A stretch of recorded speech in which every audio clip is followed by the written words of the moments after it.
Good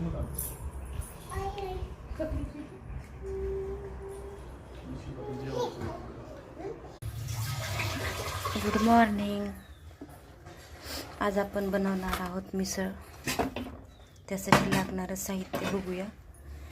हे नारळ थोडंसं तेलामध्ये भाजून मिक्सरवर बारीक केलेलं आहे. कांदा चॉपरमध्ये बारीक करून घेतलेला आहे. टोमॅटो. तेल गरम झालेलं आहे. आपण त्यामध्ये आता थोडेसे मोहरे टाकून घेऊया. थोडे जिरे टाकूया. तर तडतडलं की यामध्ये आपण बारीक कट केलेला कांदा घालून घेऊ.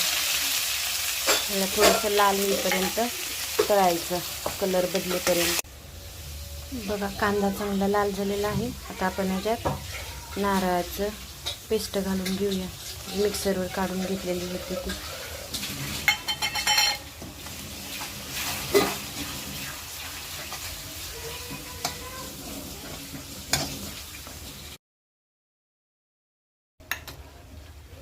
आपलं आता हे नारळ आणि आलं लसणाची पेस्ट छान परतून झालेली आहे. बघा, कलर पण बदललेला आहे.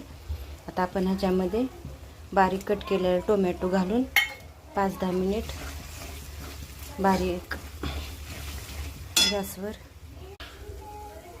आपलं टोमॅटो पण छान आता बारीक झालेला आहे. तेलामध्ये मिक्स एकजीव झालेला आहे सगळं. आता आपण ह्याच्यामध्ये मिसळ मसाला घालून घेऊया. जो सुहानाचा मिसळ मसाला वापरत आहे मी. 2 चमचे मिसळ मसाला घालून घेऊ. आता आपण ह्याच्यामध्ये थोडं स्वादानुसार लाल मिरची पावडर घालून घेणार आहात. आणि ह्याच्यामध्ये गरम पाणी टाकून घ्यायचं आता लगेच. सर्व मसाला चांगला परतलेला आहे. आपण ह्याच्यामध्ये आता 1 कप मटकी मोड आलेली घालून घेऊ आणि पाणी घालून घेऊ. मिक्स करू.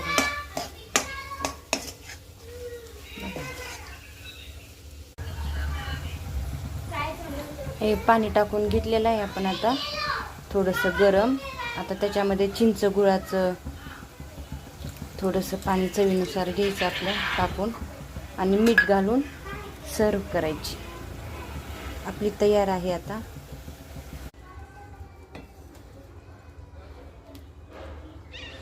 छान अशी तर्रीदार तयार आहे आपली मिसळ पाव.